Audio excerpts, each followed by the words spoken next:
Hello, my name is Amelia Gerlitz, and I'm Chair of Academic Programs at the Smithsonian American Art Museum, where I oversee our residential fellowship program. Some of you may be familiar with the program, for others, this might be brand new information. Either way, I hope you will walk away from this presentation with a better sense of what our program offers, how to apply, and how to direct your colleagues and students to apply. Although I'm going to be speaking about SAM Fellowship specifically, some of my advice will carry over for those of you interested in fellowship opportunities elsewhere at the Smithsonian or even outside the Smithsonian. I'd like to start by sharing a bit about who we are for anyone unfamiliar with our museum. SAM, as we call ourselves, is in downtown Washington, D.C., and we're home to one of the largest and most comprehensive collections of American art in the world.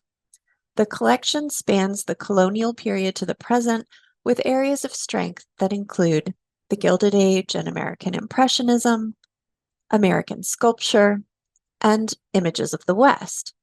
We have the largest collection of New Deal art in the world, and we're early collectors of American photography, modern and contemporary folk and self-taught art, work by African American artists, and Latino artists. In recent years, SAM has dramatically expanded its holdings of contemporary art, especially media arts, and has added many important works to the collection by Asian American and Native American artists.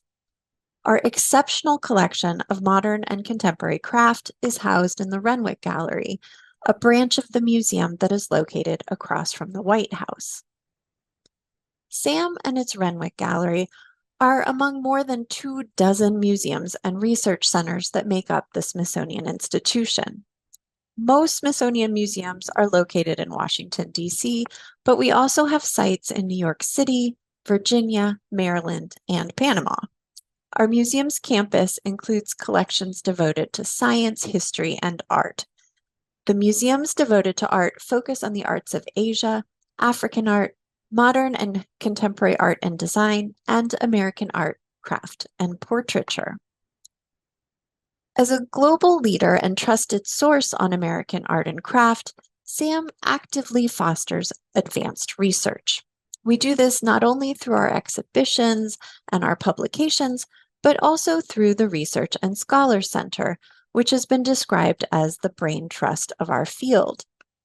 At the heart of the center is our fellowship program, which is the oldest, largest, and leading residential program for the study of American art, craft, and visual culture. Now, SAM's definition of American art is as expansive as possible.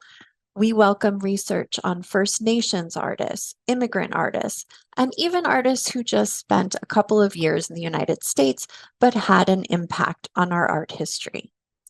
Our fellowships support international scholars as well as those who are working outside the discipline of art history in fields like American studies or cultural studies. We especially encourage applications from those who are seeking to expand narratives of American art and those using innovative methods such as digital art history, community-based research, or interdisciplinary approaches. Now, there are a lot of fellowship programs out there for scholars of American art, and each is a bit different. So I want to highlight what a SAM fellowship offers its participants. For many scholars working in the field of American art history, our program has been a rite of passage. Our alumni are authors of some of the leading publications in the field. A few of them are on your screen. They teach at universities and serve as curators and directors of museums around the globe. Having a fellowship at SAM is recognized in our discipline as a mark of excellence and an endorsement of your work. This is also a residential program, which is distinctive. We typically have at least 16 scholars and residents at any time. Although each fellow is pursuing their own independent research project, they occupy a communal office space. They share feedback on each other's work and form a supportive scholarly community. SAM Fellows also join an alumni network of over 800 scholars, and many of our alumni collaborate within and across cohorts, even after their fellowships end. One of the primary reasons people come to SAAM for a fellowship is to access the Smithsonian's wealth of research resources. At SAAM, these include not just our art holdings, but also our research databases and a number of study collections, such as the Photographic Study Collection, the Joseph Cornell Study Center, and our Namjoon Paik archive, a snippet of which you see here. Our fellows take frequent advantage of the Archives of American Art, which is just one floor below our offices, and is the major repository of primary sources in the field, including oral histories, artist papers, and gallery papers. Because we are part of the Smithsonian campus, SAAM Fellows are encouraged to conduct interdisciplinary research across the various science, history, and culture museums. Another hidden gem is the Smithsonian Institution Libraries and Archives. We have nearly 24 specialized branch libraries with rare books, manuscripts, and vertical files that fellows can use. Residency in DC also presents fellows with access to non-Smithsonian resources, including the Library of Congress, the National Archives, and the National Gallery of Art. Unlike some fellowships, SAAM has built professional development into our programming. We convene regular lunch bag seminars on American art by local and visiting scholars, and we organize symposia and artist lectures.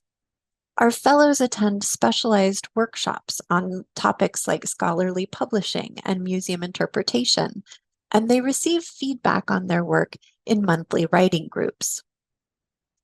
Mentorship is another aspect of the program. Fellows are asked when applying to identify a primary advisor or a host at the museum, and that person, along with any co-advisors or consultants they select, can serve as mentors on the project. Now, the frequency and level of interaction really depends on the fellow and the curator. But if there's a lot of synergy in their interests, it can be a really rich experience. Also, because our program welcomes not only doctoral candidates, but also postdocs and senior scholars, there are often opportunities for intergenerational exchange within the cohort. Another benefit of being at SAAM is that our museum takes an active role in promoting the fellows and their work. We announce each cohort of fellows, share their listings in our online directory, and circulate updates about the program in newsletters and emails. Fellows also have multiple opportunities to share their discoveries with the public and engage with our collections. So there are really a number of benefits to the program, but it is not for everyone. We have activities scheduled most weeks, and those who just want time and space to research and write may wish to consider other options. If you have extensive research travel needs, or you cannot relocate temporarily to Washington, D.C., you might consider applying for one of our short-term fellowships, or look into non-residential options. Also, if the idea of placing your research and dialogue with the field of American art in all its complexity does not appeal, there may be other programs that are a better fit. On the screen are just a handful of places that offer fellowships related to American art. The first resource I list is ARIA, a consortium of research institutes that all grant residential fellowships in the visual arts and architecture. If you're seeking a residency, ARIA's website is an excellent clearinghouse. So now that you have a sense of our program, I want to get into the types of fellowships that we award and the specifics of applying. For the most part, SAAM's program is administered as part of this broader umbrella program called the Smithsonian Institution Fellowship Program. SIFP is a centralized program, and it places fellows at the various Smithsonian units. Applicants to the SIFP who propose a SAAM primary advisor are automatically considered for our museum's named fellowships. Now, we use most of these endowed and private awards to fund SIFP applications that match particular research priorities or funding criteria. However, a few of these fellowships have a separate application process because of their unique requirements, term lengths, or stipends. And in those cases, a link to the application is embedded into the listing on our website.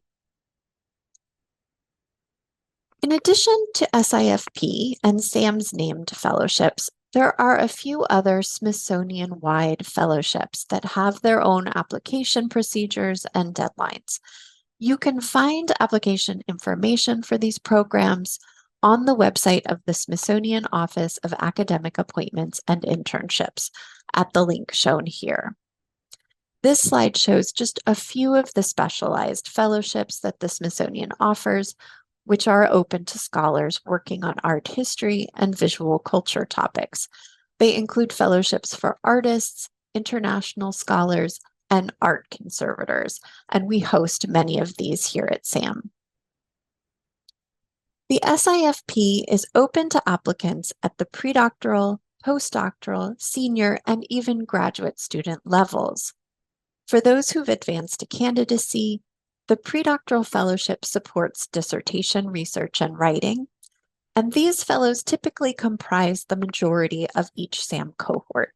It is rare to be awarded a predoctoral fellowship in your first year of dissertating. However, it does occasionally happen, especially if there are research resources at the Smithsonian that are critical for your topic. Postdoctoral fellowships are offered for those within 5 years of the PhD, typically if you're working on a first or second book project. Senior fellowships are open to those who are more than 5 years beyond the PhD, or to independent scholars who have an equivalent record of publishing and scholarship.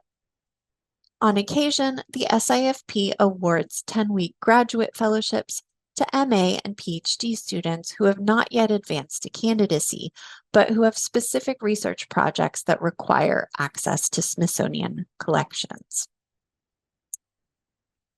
SAM's fellowship programming is designed to support year-long residencies. However, predoctoral, postdoctoral, and senior SIFP fellowships can be anywhere from 3 to 12 months. So we encourage you to apply for what you need.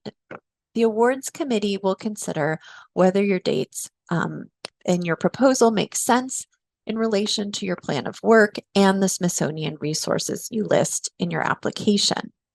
Now, there are a few things to keep in mind when proposing start and end dates.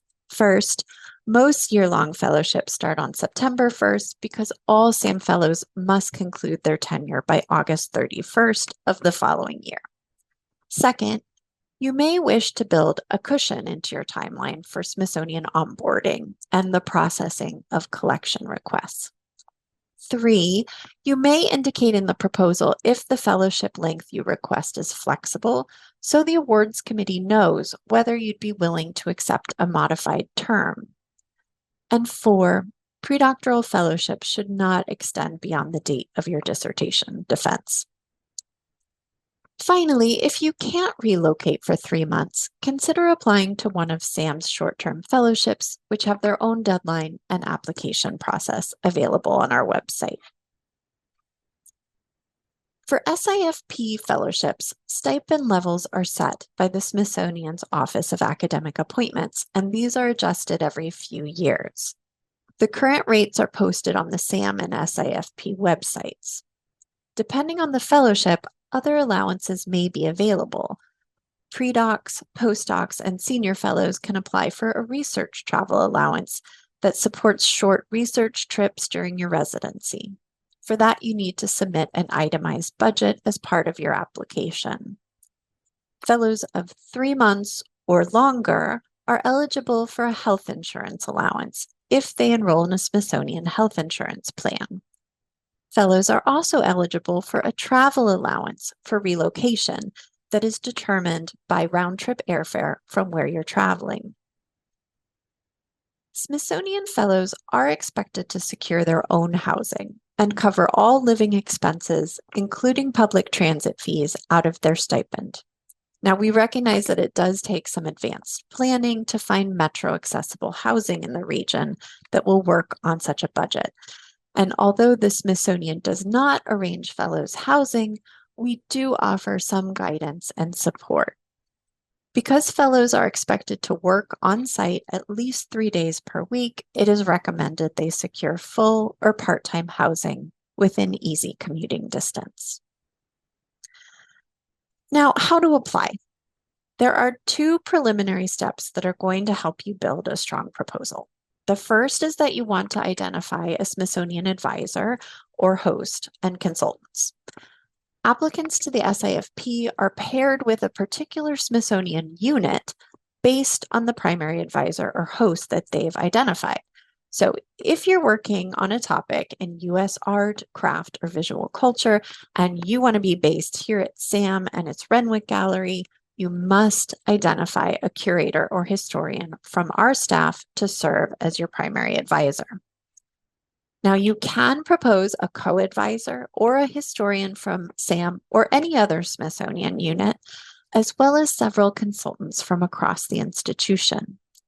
The advisors, co-advisors, and consultants you list will be reviewing your application, so I advise that you reach out to them well in advance, provide them with a synopsis of your project, and let them know that you'd like to list them on your proposal. Now, sometimes a staff member may be unavailable, and I can try and help you find a substitute, or we may even assign you a different advisor during the award process. The next thing you're going to want to do is to identify collections and resources that are specific to the Smithsonian. Even if you're closer to the writing stage than the research stage, the review committee wants to see that there is a reason for you to be stationed here, so you need to make the case. Research and then highlight in your proposal the specific primary resources, archives, collections, and staff experts who are going to be helpful to you as you're researching your topic. Especially for some scholars who are coming from abroad, the breadth of secondary resources at the Smithsonian or at the Library of Congress may be key. And so all of these resources should be cited in the proposal or included in your research timeline. So, how do you identify advisors and resources when you're not already entrenched in the Smithsonian system? The best place to start is with the Smithsonian Opportunities for Research and Study Guide. This is a guide that's published annually online, and it lists areas of collecting interests, research staff expertise, and various resources at each unit. Research staff who are listed there can be suggested as potential fellowship advisors or consultants, and anyone listed as affiliated research staff may be listed as a co-advisor or consultant. Here you see SAAM's listing, and it includes staff emails and areas of expertise. You can also find bios for all SAAM's curators on our website. And finally, most but not all Smithsonian research staff also have listings in what is called Smithsonian profiles, and the link to that site is on the right of your screen.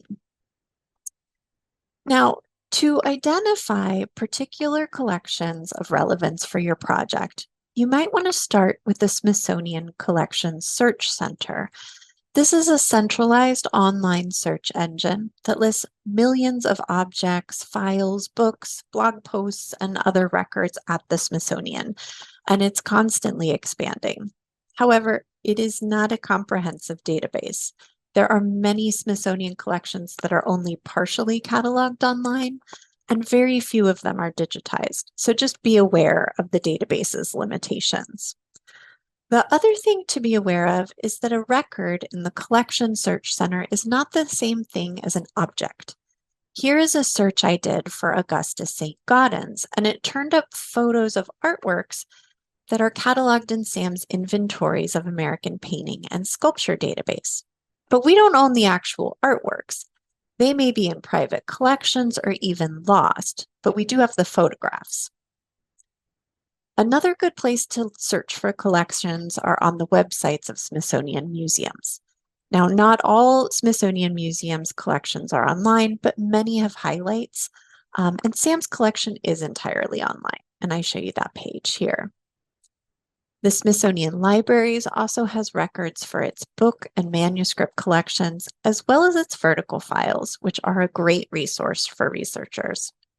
And I recommend using the Research Tools page. It's a great place to start.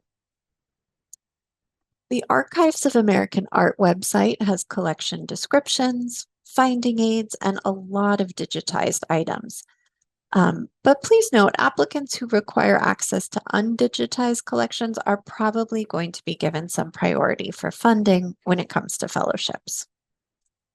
Now, if you have exhausted all of these resources and you need additional assistance finding collections, you can email us for research consultation. We can offer feedback on proposed advisors and suggest collections you may not have considered. So, now you've taken the preliminary steps and you're ready to apply. Let's talk about how to submit a strong application. Here I'm showing you the landing page and the link for the Smithsonian Institution Fellowship Program. This page is going to give you step-by-step instructions on how to complete each part of the application in SOLA, the Smithsonian Online Academic Appointment System. So I encourage you to read it very carefully. There are several parts of the application, which I've listed here, and each part is going to help build the case for reviewers as to how your project does or does not meet the 4 key criteria for selection. And these are the originality and quality of the proposed research project, how well your project fits with the Smithsonian's collections, programs, and staff expertise, your academic standing, scholarly qualifications and experience, and finally, whether your project contributes to expanding perspectives of American art. In other words, does it foreground new perspectives, material, or methodologies? Now, the abstract is the single most important component. Reviewers may be tired, they may be reading dozens of applications. So you want the first thing they see, the abstract, to be bold, clear, and compelling. It should give a full 365-degree scope of your project in a single double-spaced page. You're going to want to lay out your argument or thesis, its contribution to the field, the structure of your project, the methodological approaches that you will employ, and then list key artists or case studies. Even if you have a highly theoretical study, it's really helpful to be clear about which artists or artworks or exhibitions form the core of your project, since our fellowships and our reviewers are museum-based. In the research proposal, you're going to flesh out your plan for the project over the course of 6 pages, including your methodology, your scholarly goals, the contribution of your work to the discipline, and the staff and resources you plan to engage at the Smithsonian. So be clear in the proposal about what your project adds to or corrects an existing scholarship. You might be in the weeds about your project, but the readers are not. So making a case for how you are responding to current issues in art history, or even American art in particular, is important. You can also indicate whether you're pushing scholarship in new directions, or taking research methodologies in a new direction. Typically, the Smithsonian Review Committee includes representatives from across the institution's various museums, so your proposal should ideally lay out the stakes, not just for Americanists, but also those working in other subfields. If you have a good relationship with a living artist, or you have permission to use the archive of your subject, note that in your proposal. For those of you who are conducting research with Indigenous communities, provide information on the current state of your consultation with them, appropriate contacts, and the plans you have for sharing research findings with them. You can also include a few images in the research proposal, but just be aware that those count towards the 6-page limit. Now, a few suggestions. You're going to want to use strong narrative and limit academic jargon. Especially in museums, there is less patience for academies. Because of one of the criteria for selection is your project's compatibility with Smithsonian collections, programs, and staff expertise, your proposal should answer the question, why do you need to be at the Smithsonian? So be specific, yet realistic about the resources that you want to use. You have the whole Smithsonian at your fingertips. What are the crucial collections for your project? You obviously want to justify a residency, but don't throw everything but the kitchen sink in there. If you don't plan to use a collection, don't list it. Finally, we strongly encourage you to include a chapter breakdown. It shows that you've done the preliminary research to be able to make full use of a residential fellowship. We understand the plan for the dissertation or the book or the digital project may change, but we still want to see you flesh out your plans for its execution. Now, in the timeline section, you should lay out the time you'll need for each phase of the research project, ideally month by month.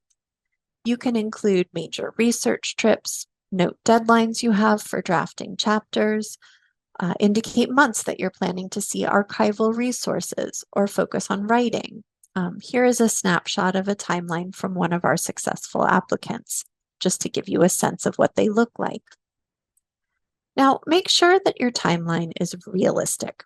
If you've listed in your application that you're going to examine 25 works by a particular artist in storage, or you need to view culturally sensitive materials, or you're planning to study a set of newly acquired artist papers that are under embargo for processing, you should have reached out in advance to the responsible curator or archivist to ensure that is actually possible.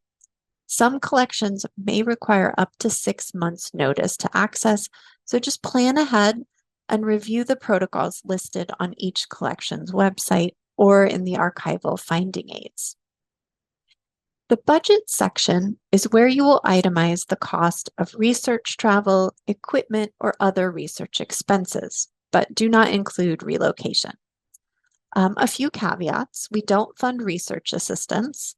Equipment is less frequently funded, but it depends on the project. And conference attendance is considered less of a priority than research travel to archives and collections.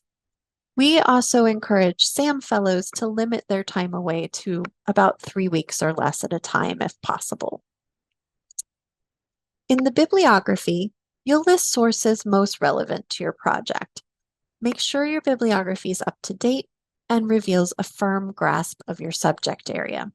I've seen bibliographies anywhere from 2 to 7 pages, although readers certainly appreciate conciseness. And another word of advice: if a major Smithsonian exhibit relates to your topic, or a Smithsonian curator or fellow has published something in recent years in your area, it might be wise to include that. Next comes the CV, which helps the review committee assess your qualifications. We want to see if you've published anything from your project or dissertation so far, especially if it was in a peer-reviewed journal or volume. Have you presented your work at one or more professional conferences? College Art Association is the foremost among them, but there are many options and you should be listing them. Have you chaired conference panels? Have you delivered invited lectures or written for museum catalogs? How is your scholarship making an impact or reshaping the field? For pre- and postdoctoral applicants, graduate transcripts are required. Those applying for 10-week graduate student applications also must submit an undergraduate transcript. And if you are a non-native English speaker, we do ask you to translate your transcripts and indicate in your CV your level of language proficiency. And then finally, we ask you for 2 reference letters. You should solicit letters of recommendation that are both strong and appropriate. So for pre-docs, one of these should be from your primary advisor. For postdocs, I recommend you find someone who is well respected in the field and familiar with your work. You want to consider the name factor, but also how well they can speak to your strengths as a scholar. Now, you all know this, but please make sure your referees have the information they need to personalize your letter, that they are given ample lead time, and that they know the application deadline. Always check in to ensure that they've received the automatic review request from SOLA, our academic appointment system, because sometimes those automatic requests go into spam folders. And if anyone is having trouble submitting their reference, please reach out by email for guidance. And finally, if you're working on Indigenous artists or with Indigenous communities, we ask that you also submit a tribal letter of approval or community endorsement of your project. Now, you may be asking yourself, what are my chances? There are typically over 100 applications each year to the SIFP's History of Art Committee. The majority of these focus on American art. The acceptance rate for predoctoral applicants is about 20%. For postdoctoral and senior applicants, it is closer to 16%. That is because we only have one pot of money and we have to make it stretch as far as possible. Because this is such a competitive program, repeat applications are rare. Repeat awards are rare. However, repeat applications are common. If your first application is unsuccessful, there is no harm in reworking and resubmitting another proposal next year or even the year after. As you think about strengthening your application, you can go back to some of the guideposts I've laid out here, or you can also reach out to the Office of Academic Appointments to ask for feedback on your application if it's been less than a year. So I want to thank you for your time and attention to this tutorial. I'm putting on the screen our email and website address if you have any follow-up questions, and good luck. Thanks.